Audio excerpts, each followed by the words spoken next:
تو جانتا ہے کہ آج مجھ سے یہ تیری جدائی برداشت نہیں ہو رہی، اے کعبہ اگر زندگی نے وفا کی تو میں تجھے آ ملوں گا۔ تو میرے بھائیو، اللہ کے نبی وہاں سے سیدھا حضرت ابوبکر صدیق رضی اللہ تعالیٰ عنہ کے گھر تشریف لاتے ہیں۔ رات کی تاریکی ہے، رات کا اندھیرا ہے، اللہ کے نبی دروازہ کھٹکھٹاتے ہیں، حضرت ابوبکر دروازہ کھولتے ہیں۔ اللہ کے نبی پوچھتے ہیں کہ ابوبکر تمہیں معلوم ہے کہ کفار مکہ ہمارے دشمن ہیں، ہمیں تکلیفیں پہنچانے پر تلے ہوئے ہیں، تم نے یہ بھی نہیں پوچھا کہ کون ہے دروازہ کھٹکھٹانے والا؟ تو میرے بھائی حضرت ابوبکر کا جواب سنیے۔ حضرت ابوبکر نے جواب دیا کہ یا رسول اللہ، سب کہہ دو صلی اللہ علیہ وسلم، اگر ابوبکر بھی نہ پہچانے کہ دروازہ کھٹکھٹانے والا کون ہے تو اور کون پہچانے گا؟ تو میرے بھائی حضرت ابوبکر کے گھر کے متعلق جس گیٹ سے آپ لوگ عمرے کے لیے داخل ہوئے تھے، جس کا نمبر ہے 79، جس کو کنگ فہد گیٹ بولتے ہیں، جب آپ لوگ اس گیٹ کے سامنے جائیں گے تو آپ کے رائٹ سائڈ پہ ایک ہوٹل ہے جس کو شرکا مکہ ہلٹن کہتے ہیں، نیچے KFC کا بورڈ بھی لگا ہوا ہے۔ اس کے تیسرے مالے پہ ایک مسجد ہے جس کا نام مسجد ابوبکر صدیق رضی اللہ تعالیٰ عنہ ہے۔ حضرت ابوبکر کا گھر یہاں پہ ہے، آقا علیہ السلام کا گھر، جہاں پہ آپ لوگوں نے سعی کی تھی۔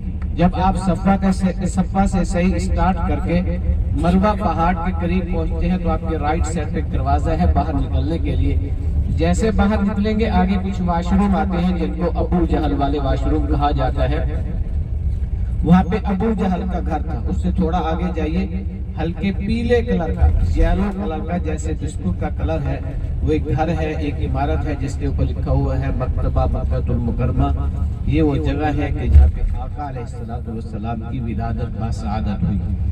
تو میرے بھائیو، اللہ کے نبی حضرت ابوبکر کو اپنے ساتھ لے کر مکہ سے چلتے ہیں اور یہاں غار ثور کے پہاڑ کے قریب پہنچتے ہیں۔ اس غار ثور کے پہاڑ کی جو ہائٹ اور بلندی ہے وہ تقریباً 5-5.5 ہزار فٹ کی بلندی پر ہے۔ حضرت ابوبکر اللہ کے نبی کو اپنے کندھوں پر اٹھا کر اس پہاڑ کی جو ہائٹ اور بلندی ہے اس کو طے کرتے ہیں۔ جب اوپر پہاڑ پر پہنچتے ہیں، غار کے قریب پہنچتے ہیں، حضرت ابوبکر اللہ کے نبی کو غار کے باہر بٹھاتے ہیں، خود غار کے اندر اتر جاتے ہیں، غار کی صفائی کرتے ہیں۔ صفائی کرنے کے بعد غار کے جو سوراخ تھے ان کو اپنا کپڑا یا اپنی چادر پھاڑ کر ان سوراخوں کو بند کر دیتے ہیں، ایک سوراخ پھر بھی باقی رہ جاتا ہے۔ اس سوراخ پر حضرت ابوبکر اپنی ایڑی رکھ دیتے ہیں اور پھر اللہ کے نبی سے عرض کرتے ہیں کہ یا رسول اللہ صلی اللہ علیہ وسلم، آپ غار کے اندر تشریف لے آئیں۔ اللہ کے نبی غار کے اندر تشریف لے جاتے ہیں، حضرت ابوبکر کی گود کے اندر اپنا سر مبارک رکھ کے نیند کی آغوش میں چلے جاتے ہیں۔ میرے بھائیو، جب صبح ہوتی ہے کفار مکہ کو پتہ چلتا ہے کہ محمد سب کہہ دو صلی اللہ علیہ وسلم اپنے ساتھی ابوبکر کے ساتھ مکہ کو چھوڑ کر کہیں جا چکے ہیں، تو میرے بھائیوں انہوں نے کھوجیوں کو بلوایا۔ جیسے پہلے دور کے اندر چوری ہوتی، آج کل تو جدید دور ہے، تو پاؤں دکھانے کے لیے کھوجی بلایا کرتے تھے۔ اللہ کے نبی کو تلاش کرنے کا اس وقت جو انعام رکھا گیا تھا وہ 100 اونٹ رکھا گیا تھا، اور ایک مکے کا مشہور کھوجی تھا جو کفار مکہ کو لے کر اس غار ثور کے پہاڑ کے قریب تک پہنچ گیا۔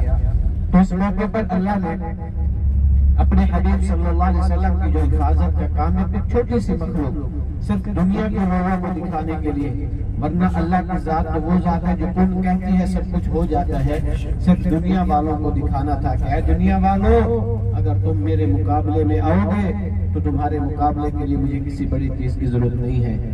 اللہ نے مکڑے کو حکم دیا کہ غار کے سوراخ پر جارہ بنو، مکڑے نے جارہ بنا۔ اللہ نے کبوتری کو حکم دیا کہ اس مکڑے کے جالے پہ انڈے اتارو، کبوتری نے انڈے اتارے۔ جب وہ کھوجی کفار مکہ کو لے کر اس مقام پہ پہنچا، کھوجی بار بار کہہ رہا تھا، چیخ چیخ کے کہہ رہا تھا کہ اس غار کے اندر ہے، لیکن میرے بھائیوں کفار مکہ کے جو بڑے سردار تھے جس کے اندر ابو جہل بھی شامل تھا، کفار مکہ کے جو بڑے سردار تھے جس کے اندر ابو جہل بھی شامل تھا، وہ بھی یہی کہہ رہا تھا، دنیاوی تقاضا بھی یہی ہے کہ اگر کوئی بندہ نہیں، ممنوع تو نہیں ہے بھائی، دنیاوی تقاضا بھی یہ ہے کہ اگر کوئی بندہ اس غار کے اندر داخل ہوتا تو غار کے سوراخ سے پہلے مکڑے کا جالا ہٹاتا، کبوتری کے انڈے ہٹاتا، پھر اس غار کے اندر داخل ہوتا۔ میرے بھائیوں، عقل کے اندھوں کو یہ کہ معلوم کہ اللہ پاک اس کے اندر کیا حکمت تھی۔ اجزا مکہ کے اندر 2 پہاڑ ایسے ہیں کہ جن کے نام ملتے جلتے ہیں. ایک ہے غار ثور جس کی ابھی ہم لوگ زیارت کریں گے. دوسرا ہے غار حرا, وہاں پہ ہم لوگ آخر میں لاسٹ میں جائیں گے. بورڈنگ کے اوپر نمبر لکھا ہوا ہے, آپ لوگ نوٹ کر لیں. وہ 180 ہے, 180. پلیٹ والا نہیں, جو بورڈنگ کے اوپر لکھا ہوا ہے آپ لوگ اس کو نوٹ کر لیں. کھڑے ہوئے ہیں اس جگہ کو, اس علاقے کو, اس محلے کو غار ثور والا محلہ کہتے ہیں. غار ثور والا محلہ اس لیے کہتے ہیں, یہ جو بیک سائڈ پہ بڑا پہاڑ آپ لوگ دیکھ رہے ہیں یہ غار ثور کا پہاڑ ہے. دیکھیں مکہ کے اندر اور بھی پہاڑ بہت تھے, ہم لوگ ان پہاڑوں کی زیارت کے لیے نہیں گئے. اس پہاڑ کی زیارت کے لیے کیوں آئے ہیں؟